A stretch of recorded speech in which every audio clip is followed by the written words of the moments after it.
Hello guys, dear friends and प्यारे सभी students, welcome back. My name is Abhishek Sahu and आज के इस क्लास में हम पढ़ेंगे रजिस्टर्स को। रजिस्टर्स इतने इंपॉर्टेंट टॉपिक है, मैं कहूंगा कि भाई इतना इंपॉर्टेंट एक अरेंजमेंट है, एक डिवाइस है, एक इलेक्ट्रिकल कंपोनेंट है कि आपको डेली लाइफ में हमेशा हमेशा देखने को मिलता है। हमारे लैपटॉप से लेके हमारे कंप्यूटर तक, मोबाइल के चार्जर से लेके लैपटॉप के चार्जर तक, हमेशा हर जगह में रजिस्टर की जरूरत पड़ती है और हमें देखने को मिलता है। तो जब भी आप आज के बाद से रजिस्टर को देखेंगे, आप उसकी कंप्लीट इंफॉर्मेशन के बारे में पता लगाएंगे, ठीक है ना। तो एग्जाम पॉइंट ऑफ व्यू से तो काफी इंपॉर्टेंट है ही, लेकिन हमारी डेली लाइफ की नॉलेज को काफी ज्यादा बिल्डअप करेगा आज का ये टॉपिक, ठीक है ना। तो बात करते हैं सबसे पहले रजिस्टर्स। आपको बहुत अच्छे से याद रखना है कि रजिस्टर को आज हम पढ़ने वाले हैं और उसके कंप्लीट सिस्टम को आज हम देखेंगे। तो आज की क्लास स्टार्ट होती है राइट नाउ, ठीक है। तो बात करते हैं कि रजिस्टर्स क्या होते हैं। तो रजिस्टर का मतलब है ऐसे इलेक्ट्रिकल कंपोनेंट जो रेजिस्टेंस क्रिएट कर सकते हैं। क्या क्रिएट कर सकते हैं? रेजिस्टेंस क्रिएट कर सकते हैं। रेजिस्टेंस का मतलब मैं समझता हूं ना कि करंट के रास्ते की रुकावट। तो इसका मतलब क्या है? मतलब रजिस्टर ऐसे डिवाइस हैं, या फिर मैं बोलूं ऐसे इलेक्ट्रिकल कंपोनेंट हैं जो करंट के रास्ते में रुकावट क्रिएट कर सकते हैं।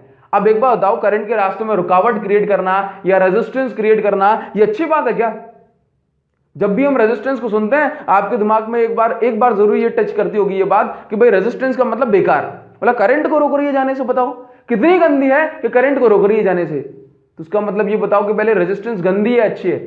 बताओ ना, रेजिस्टेंस बेकार है अच्छी है? तो रेजिस्टेंस अच्छी भी है और बेकार है, डिपेंड करता है कि हम किस कंडीशन में यूज कर रहे हैं, ठीक है ना। चलिए बात करते हैं कि रेजिस्टेंस अच्छी कैसे है, ठीक है ना। तो लेट्स से मेरे पास ये एक बल्ब है, ठीक है ना, ये मेरे पास एक बल्ब है, ठीक है ना। अब मैंने कहा कि ये बल्ब जो है ना इलेक्ट्रिकल सर्किट में लगा हुआ है और इस तरह से, लेकिन इस बल्ब में जो है ना ज्यादा से ज्यादा मैक्सिमम 5 एम्पीयर करंट आ सकता है। और अगर आपने इसे 5 एम्पीयर से ज्यादा करंट दिया तो ये बल्ब फूक जाएगा, खराब हो जाएगा, फ्यूज हो जाएगा। लेकिन हमने जिस जगह पे उसको लगाया हुआ है, जिस सर्किट में इसको लगाया हुआ है, उस सर्किट में जो है ना 20 एम्पीयर का करंट फ्लो हो रहा है। कितना? 20 एम्पीयर करंट। अब इसमें फ्लो हो रहा है 20 एम्पीयर करंट, इस बल्ब में जो है ना 5 एम्पीयर से ज्यादा करंट नहीं जाना चाहिए। तो हमें क्या करना पड़ेगा? अब हमें कुछ ऐसा अरेंजमेंट, कुछ ऐसा सोचना पड़ेगा कि भाई जो है ना इस करंट के रास्ते में रुकावट क्रिएट हो जाए और इसके पास सिर्फ और सिर्फ 5 एम्पीयर करंट ही पहुंचे। Are you getting my point? तो हम क्या करते हैं भाई, इस तरह से यहां पर कुछ ऐसा अरेंजमेंट करते हैं इस बल्ब के साथ। यहां पे क्या लगाते हैं? यहां पे रजिस्टर लगाते हैं। रजिस्टर लगाते हैं तो रजिस्टर लगाने से क्या होता है? रजिस्टर लगा दिया तो करंट के रास्ते में रुकावट लगा दी। Are you getting my point? Register लगा दिया तो करंट के रास्ते में रुकावट लगा दी। तो भाई अब ये यहां पर भले ही 20 एम्पीयर था, लेकिन इसके पास कितना पहुंचेगा? 5 एम्पीयर करंट। तो यहां पर रेजिस्टेंस यानी कि रुकावट लगा देना, ये अच्छी बात है या बेकार बात है? बोला अच्छी बात है।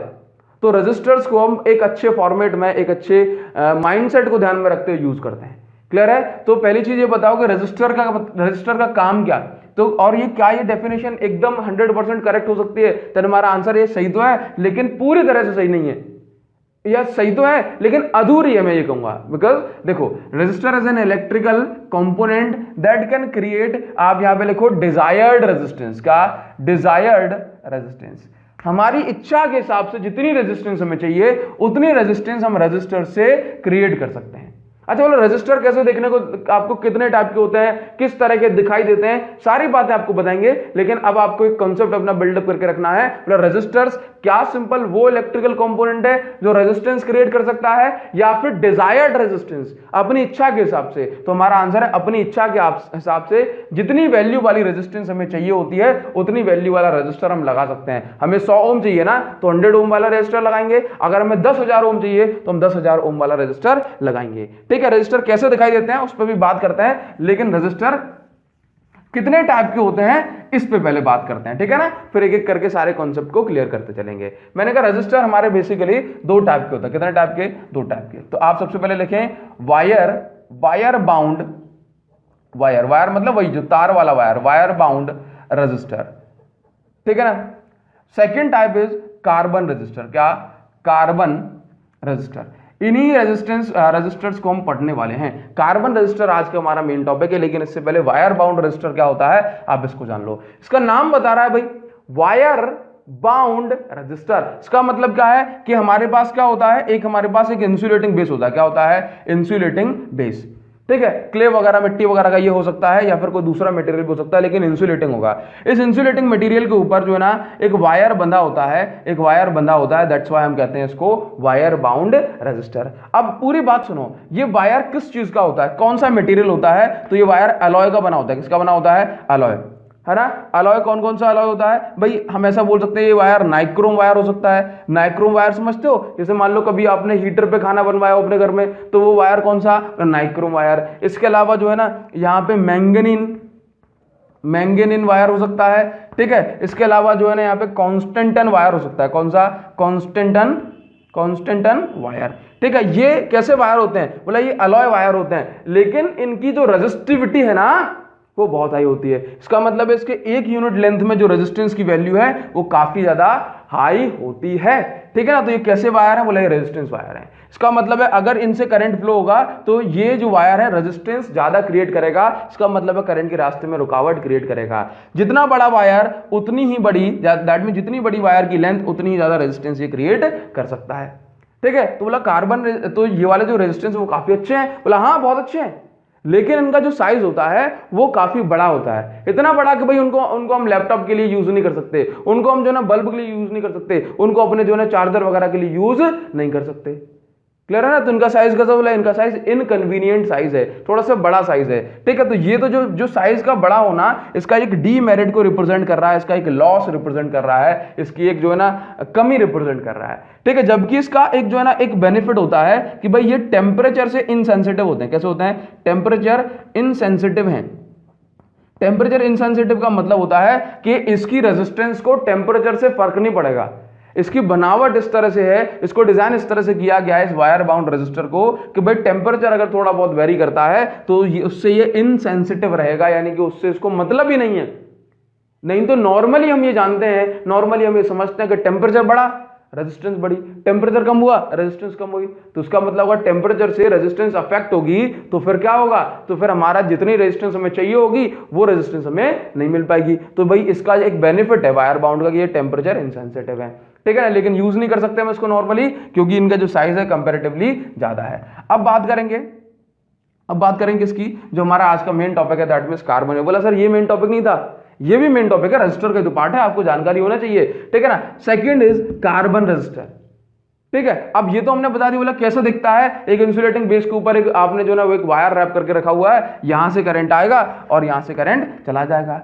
अब कार्बन रजिस्टर को समझते हैं, कार्बन रजिस्टर हमें कैसा दिखता है। तो आपने ढोलक देखी होगी, ढोलक तो देखिए ना आपने, चलिए इस तरह का ढोलक मतलब बजाने वाली, मतलब काफी लोग जो है ना वेस्ट बंगाल वगैरह वगैरह से देखते हैं तो उन लोगों को शायद हो सकता है समझ में ना आता हो, लेकिन समझ में आता है ना, चलिए ठीक है। तो देखो जैसे ढोलक का मतलब क्या, एक सिलेंड्रिकल शेप का स्ट्रक्चर है, हॉलो स्ट्रक्चर, इसके अंदर जो है ना ब्लैक पाउडर भरा हुआ है। ब्लैक पाउडर क्या, कार्बन पाउडर भरा हुआ है, ठीक है ना। यहाँ पे पूरे में क्या भरा हुआ है, कार्बन पाउडर। अब देखो ये दिखता कैसा, बोला सिलेंड्रिकल दिखता है और इसके ऊपर कुछ लाइंस बनी होती हैं, 1 2 3, और ये चौथी लाइन जो होती है ये इससे काफी दूर होती है, ठीक है ना। तो देखो कैसा देखने को मिलता है, ये ऐसा देखने को मिलता है, इसके ऊपर 3 लाइन पास पास में, एक लाइन चौथी दूर है, ठीक है। अब इन लाइनिंग की बात जो है ना हम बाद में करेंगे। इन लाइन को बोलते हैं हम बैंड, क्या बोलते हैं, बैंड। पहले हम ये बात करते हैं कि इन सिलेंड्रिकल, दैट मींस इस सिलेंडर के अंदर, इस छोटे सिलेंडर के अंदर ढोलक जैसे शेप के अंदर क्या भरा हुआ है, बोला कार्बन पाउडर, है ना। इनको बाकी एडहेसिव वगैरह से इसको बांध के रखा हुआ है, ठीक है ना। लेकिन हम मेन कंपोनेंट क्या है, बोला carbon powder, that's why we call it as carbon resistor. अब ये कार्बन पाउडर, क्या कार्बन पाउडर रेजिस्टेंस क्रिएट करता है, देन हमारा आंसर बिल्कुल करता है। मेरी बात को समझो, एक बार फिर सुनो मेरी बात को। मैंने कहा सेकंड टाइप है कार्बन रजिस्टर। कार्बन रजिस्टर देखने में कैसे दिखते हैं, मतलब देखने में सिलेंड्रिकल शेप के होते हैं और इनके अंदर carbon powder with clay and resin binding भरा होता है। मैंने बोला कार्बन पाउडर, ठीक है ना, विद क्ले समझते हो ना, मिट्टी, ठीक है ना, and with resin binder. Resin binder का मतलब क्या होता है, एक एडहेसिव मटेरियल होता है, क्या, एडहेसिव मटेरियल, ठीक है ना, जो कि बांधने की, दैट मीन इन दोनों को कनेक्ट करने के काम में आता है, ठीक है ना। तभी तो एक पेस्ट बन पाएगा और इसके अंदर जो है ना भर पाएगा। Are you getting my point, ठीक है ना। चलिए बात करते हैं कि भाई ये इस तरह के बने होते हैं। अब जरूरी क्या है कि इसके अंदर कार्बन, क्या हमने कहीं देखा है कि कार्बन की हेल्प से हम करंट को रोक सकते हैं, हमारा आंसर है देखा है। कभी आपने देखा होगा कि भाई तारों के ऊपर कार्बन आ जाता है तो हम उसको घिसते हैं, ब्लैक कलर का एक कोटिंग चढ़ जाती है, उसको घिसते हैं, बार बार घिसते हैं और जो उसके बाद लगाते हैं तो जो है आराम से हमारे जो है ना वापस से करंट फ्लो होने लगता है। कई बार हम देखते हैं कि चीजों के ऊपर जो है इलेक्ट्रिकल डिवाइसेस के वहां पर जो है ना कार्बन जम जाता है, उसको घिसते हैं और उसके वापस से जो तरीके से फ्लो होने लगता है। तो कार्बन जो है ना वो रेजिस्टेंस को क्रिएट करता है। ठीक है, अब कितना कार्बन इसके अंदर यूज होना है ना, किस तरह से यूज होना है, ये कौन डिसाइड करता है? ये डिसाइड करती हैं कंपनीज, ये डिसाइड करती हैं फैक्ट्रीज, इंडस्ट्री, जिनको ऑर्डर दिया जाता है कि भाई अगर हमें लैपटॉप के लिए एक रजिस्टर बनाना है या फिर लैपटॉप के चार्जर के लिए अगर एक रजिस्टर बनाना है तो कितने कितने ओम वाला चाहिए, है ना। ये कौन डिसाइड करेगा कि कितना कार्बन पाउडर आना चाहिए इसके अंदर? ठीक है, कौन डिसाइड करेगा क्या साइज होना चाहिए? ये डिसाइड करेगी company according to our demand. That means हमारी डिमांड डिसाइड करती है कि इसमें जो है ना किस तरह से इसकी बनावट होनी है। समझ गए बात को? चलिए, तो मेरी बात को समझ पाए तो कार्बन की जरूरत क्यों? क्योंकि कार्बन जो है ना रेजिस्टेंस क्रिएट कर सकता है। ठीक है ना, चलिए आगे बढ़े। ठीक, अब बात करते हैं कि ये जो अरेंजमेंट है ना इसका, ये देखो हम बात करते हैं अब बात करते हैं इसके डिजाइन की, क्योंकि इसके डिजाइन को हम क्या बोलते हैं? Colour coding. क्या बोलते हैं? Colour coding. जैसे मान लो फॉर एग्जांपल अगर मुझे जो है ना 10,000 ओम का 10,000 ओम का एक जो है ना 1000 हो गया, 10,000 ओम का रजिस्टर चाहिए। उसके बाद मुझे ये भी बताना है कि इसकी क्वालिटी जो है ना वो फर्स्ट क्लास है। क्या बताना है? क्वालिटी फर्स्ट क्लास है। ठीक है ना। इसके बाद मुझे ये भी बताना है कि भाई ये इतने से इतने, उसके ऊपर जो है ना सारी कंडीशन बतानी है मुझे। समझ गए बात को? तो पहली चीज क्या मुझे बताना है? कितने ओम वाला ये रजिस्टर है। दूसरी चीज मुझे ये बताना है कि इसकी क्वालिटी कैसी है, फर्स्ट क्लास है, सेकंड क्लास है, थर्ड क्लास है। तो मुझे कुछ चीजें इसके ऊपर लिखनी पड़ेंगी। ठीक है ना। तो फिर इंटरनेशनल कम्युनिटी ने ये डिसाइड किया कि अगर हम जो है ना चीजों की इंफॉर्मेशन देने के लिए अगर सारी चीजें इसके ऊपर लिखेंगे तो जो भाषा का यूज किया जाएगा, जो लैंग्वेज का यूज किया जाएगा, हो सकता है वो जो लैंग्वेज है हर कंट्री में ना चलती हो, क्योंकि इंग्लिश हमारी इंटरनेशनल लैंग्वेज होने के बाद भी 50, 60, 70 कंट्रीज में उसको आसानी से बोल पाते हैं। बाकी कंट्रीज में इंग्लिश को बहुत ज्यादा घास नहीं डाली जाती। ठीक है ना। Are you getting my point? बात को समझ पा रहे हो? समझ पा रहे हो ना? मुझे कमेंट सेक्शन में जरूर बताना। ठीक है ना। बात करते हैं यहाँ पर कलर कोडिंग की। ठीक है ना। तो इसलिए डिसाइड किया गया कि भाई भाषा का यूज ना करते हुए हम यहां पर जो है ना कोड वर्ड में बात करेंगे। दैट, और वो कोड वर्ड कैसे होंगे? वो कोड वर्ड होंगे कलर्स के फॉर्म में। किस फॉर्म में होंगे? कलर्स के फॉर्म में।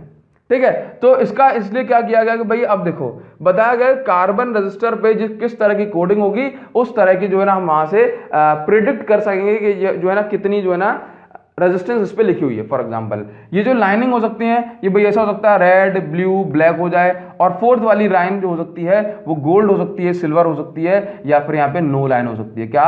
No line. फोर्थ वाली लाइन हमेशा ये 3 रीजन के अंदर ही लाई करेगी। या तो फोर्थ वाली लाइन का जो कलर होगा वो गोल्ड होगा, या फिर सिल्वर होगा, या फिर ये किसी भी, या फिर ये फोर्थ लाइन जो होगी वो होगी ही नहीं, दैट मींस मिसिंग होगी। ठीक है ना। अब देखो तो हमने क्या किया कि हमने अलग अलग उसको जो है ना कलर दे दिया, मतलब अलग अलग कलर को अलग अलग नंबर दे दिया कि जो कलर लिखा है उस नंबर को हम डिसाइड कर लेंगे। ठीक है ना। फॉर एग्जांपल हमने जो है ना ब्लैक को कलर दे दिया 0। कितना? ब्लैक को कलर दे दिया 0। ठीक है। तो उसके हिसाब से हम डिसाइड कर लेंगे। ठीक है। तो पहली चीज आपको जो है ना एक यहाँ पर ऐसे बोलेंगे एक सेंटेंस याद करके रखना है। वो सेंटेंस आपको पूरा कलर का सीक्वेंस याद करने में हेल्प करेगा। क्या? BB Roy of Great Britain, BB Roy of Great Britain has very good wife. Has very good wife. Wife का नाम सुनकर खुश मत हो जाना। Very good wife. ठीक है ना। चलिए समझ गए बात को? बात क्लियर है? देखो यहां पर देखो ऑफ जो है ना, ऑफ साइलेंट है, एंड हैज क्या है? हैज साइलेंट है। ठीक है। अब देखो इन सब के पहले अल्फाबेट देखो, यहां से काम हो जाएगा बी। तो बी को हम लिख दिया बी रॉय ऑफ साइलेंट है, ग्रेट ब्रिटेन हैज साइलेंट है, हैज वेरी गुड वाइफ।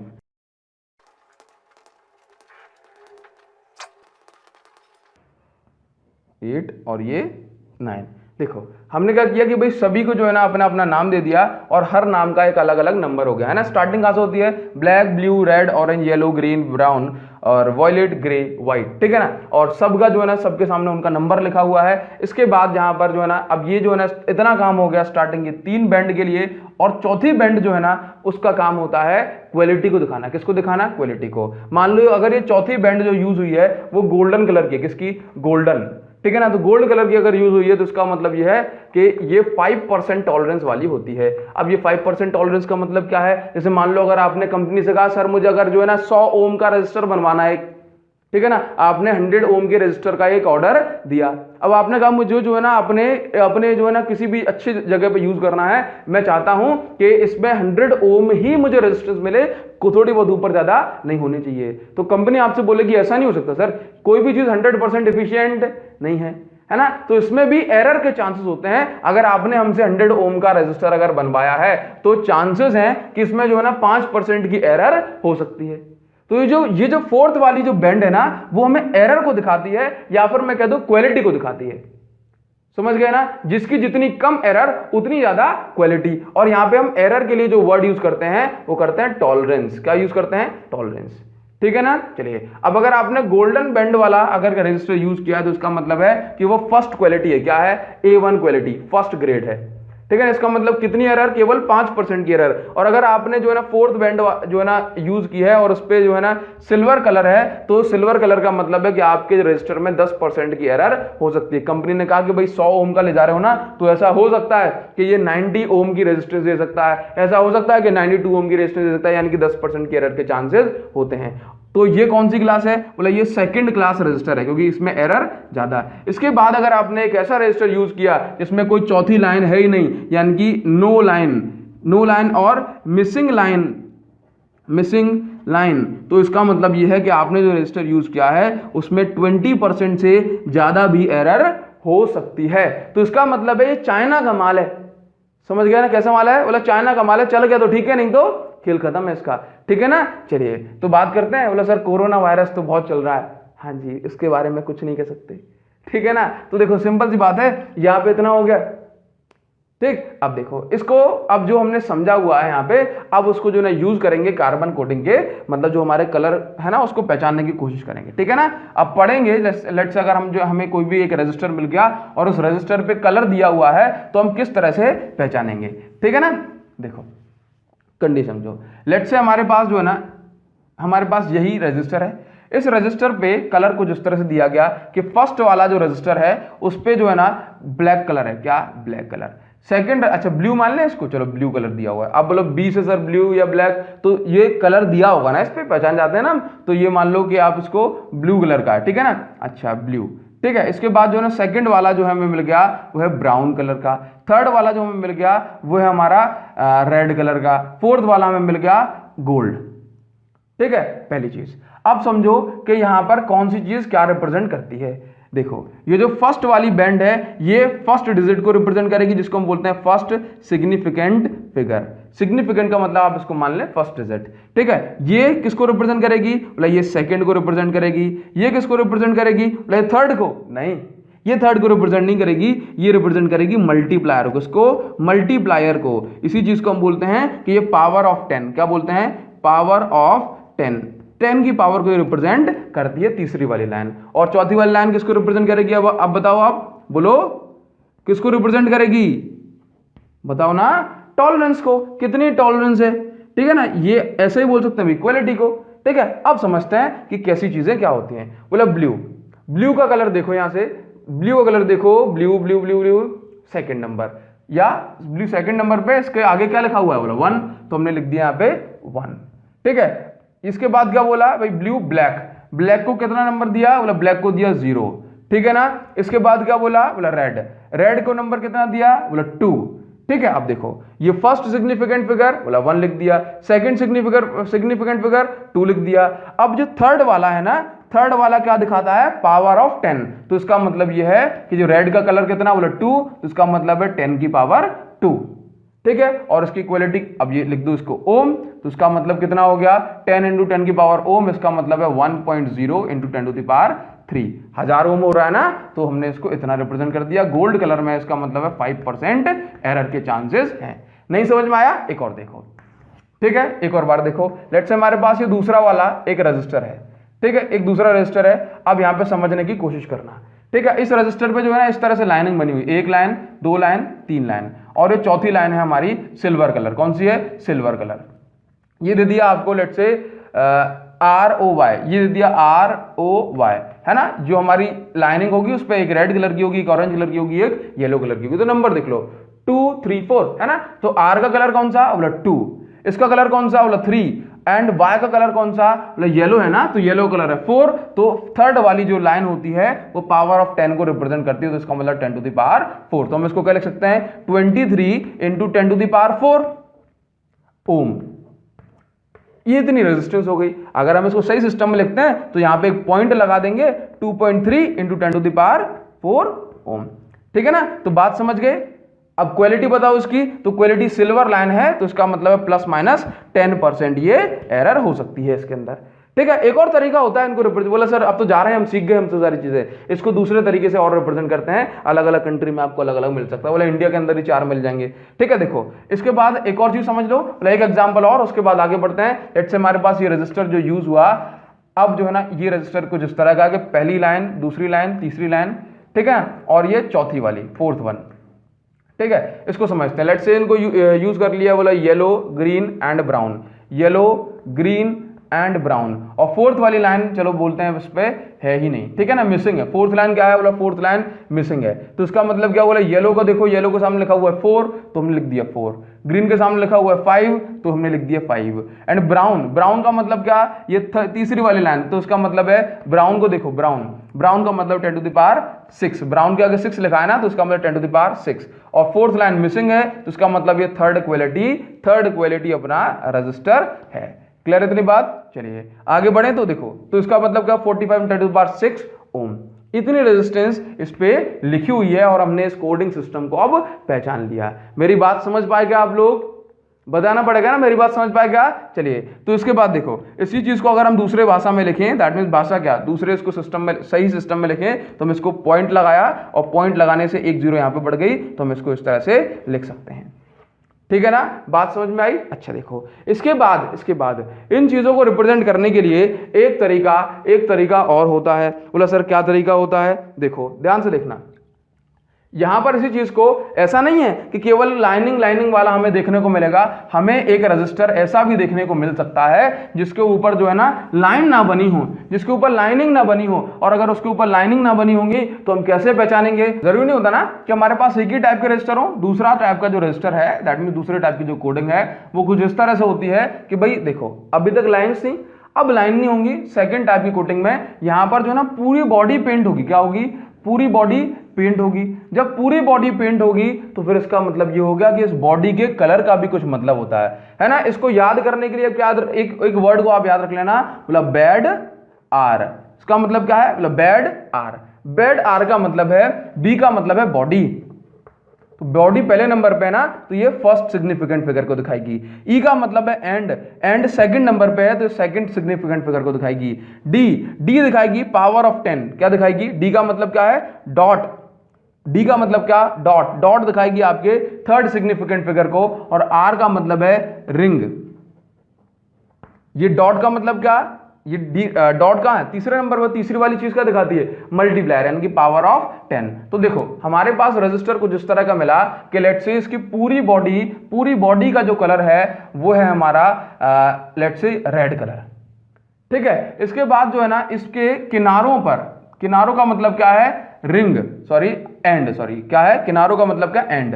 ठीक है, अब इसके एंड्स का कलर जो है हम यहां से बार बार दिखा देते हैं। मतलब एंड्स का कलर है, इसके एंड्स का कलर है लेट्स से वॉयलेट। क्या है? वॉयलेट।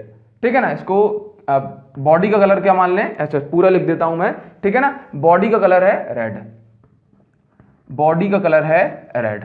इसका मतलब है ये जो कलर आपको दिखाई दे रहा है ये रेड कलर होगा। इसके एंड्स का कलर, इसके जो एंड्स हैं इसका कलर होगा आपका लेट्स से वॉयलेट। ठीक है ना, इसके बाद जो है ना यहां पर ये जो डॉट लगा होगा ना, इसके ऊपर प्यारा सा एक डॉट लगा होगा, इस डॉट का कलर मान लेते हैं, इस डॉट का कलर है हमारा ऑरेंज। क्या है? ऑरेंज।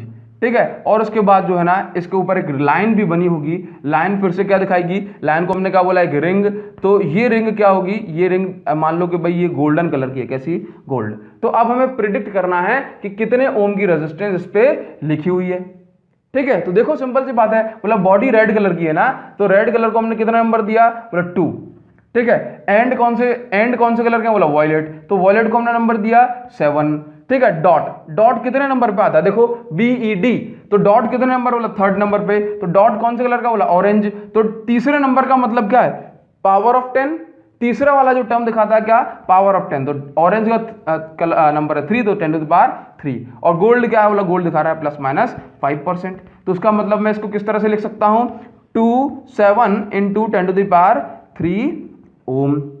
ठीक है ना, चलो ये मेरी रेजिस्टेंस हो गई, ये मेरी रेजिस्टेंस हो गई। ठीक है, तो इसको देखो मैं क्या कर सकता हूं, मैं इसको ऐसे लिख सकता हूं 2.7 × 10 टू द पावर 4 ओम। बोला अगर नहीं लिखना तो कोई दिक्कत नहीं है, आप इसको जो है इतना छोड़ सकते हो। ठीक है, लेकिन ये हमारा जो है ना 2.7 × 10 टू द पावर 4 ओम, ये हमारा एक एग्जैक्ट और एक प्रिसाइज तरीका है लिखने का चीजों को। ठीक है, अच्छा देखो, अगर हम इस पूरे कार्बन सिस्टम, दैट मीन्स पूरे कलर कोडिंग सिस्टम की अगर आपसे पूछा जाए कि लिमिटेशन क्या है, क्या कमियां हैं इसकी, जो हमें जो है ना एक प्रिसाइज वाली फीलिंग नहीं लेके आती है, समझ रहे हो, एक एग्जैक्ट फीलिंग लेके नहीं आती है। तो देखो अगर मुझे यहां पे दिखाना है कि भाई कितने ओम की रेजिस्टेंस आपको लिखी है इसके ऊपर, तो क्या बोलोगे, आप लिखोगे भाई ये है 27,000, क्या इतना ही बोलोगे ना, 27,000 ओम लिखा हुआ है। ठीक है, तो इसका मतलब कि कार्बन रजिस्टर पे 27,000 ओम लिख के आएगा। ठीक है, या फिर जो है ना हमारा ऐसा हो सकता है कि 1 लाख आ जाए 10 टू द पावर 5 ओम। ठीक है, या फिर ऐसा हो सकता है 2700 आ जाए। ठीक है, समझ पा रहे हो, क्योंकि पावर जो तीसरा वाला डिजिट है वो 10 की पावर में होता है। मतलब आपको कभी ऐसा देखने को नहीं मिलेगा कि 2, 7 और 6 देखने को मिल जाए, नहीं, ये कितना देखने को मिल जाएगा, ऐसा हो सकता है कि 2 × 7 × 10 टू द पावर 1 देखने को मिल जाएगा, बोले 270 देखने को मिलेगा या फिर 280 देखने को मिलेगा, लेकिन आपको जो है ना इन दोनों के बीच की वाली डिजिट नहीं मिलेगी।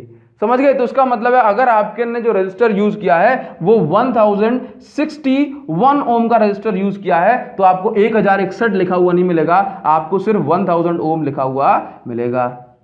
बात समझ गए। अब देखो क्या ये बहुत बड़ा लिमिटेशन है, तो पहले आप लिमिटेशन समझ गए। लिमिटेशन इसकी ये है कि हमें एग्जैक्ट फिगर के बारे में पता नहीं चल सकता, हमें एक राउंड फिगर के बारे में पता पड़ता है। किसका, राउंड फिगर। किसी की रेजिस्टेंस अगर 1,05,50 है तो मैं 1,05,50 की जगह में केवल 1 लाख हुआ, 1 लाख समझ में आएगा यहां पे, समझ गए ना। तो ये इसकी लिमिटेशन है, लेकिन इसकी लिमिटेशन से कोई बहुत ज्यादा फर्क नहीं पड़ता, क्योंकि अगर मान लो अगर हमने जो है 500 ओम वाला रजिस्टर यूज किया है, ठीक है, कितना, जैसे मान लो अगर हमने रजिस्टर जो यूज किया वो 505 ओम का था, ठीक है, अब हमने जो है ना कोडिंग सिस्टम समझ लिया कि ये 500 लिखा हुआ है, तो उसमें कोई बहुत ज्यादा फर्क नहीं पड़ेगा।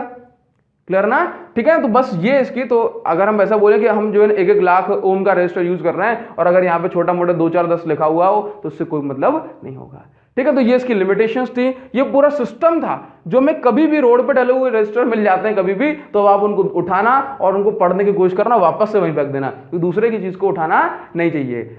एम आई क्लियर ना, मेरी बात को समझ पा रहे हो ना। कभी चार्जर खराब हो जाए तो उसमें खोल के देख लेना, बोला सर कैपेसिटर कौन सा है इसमें, ठीक है, रजिस्टर कौन सा है इसमें, पहचानो उसको, गूगल करो उसको, ठीक है ना, और पढ़ो उसको कि उस पर कितना लिखा है, इसकी कोडिंग समझ में आएगी आपको। क्लियर इतनी बात। तो आज की इस क्लास को इतना रखें, ठीक है, मिलते हैं आपसे नेक्स्ट क्लास में, तब तक के लिए thank you so much, thanks a lot, पढ़ते रहें।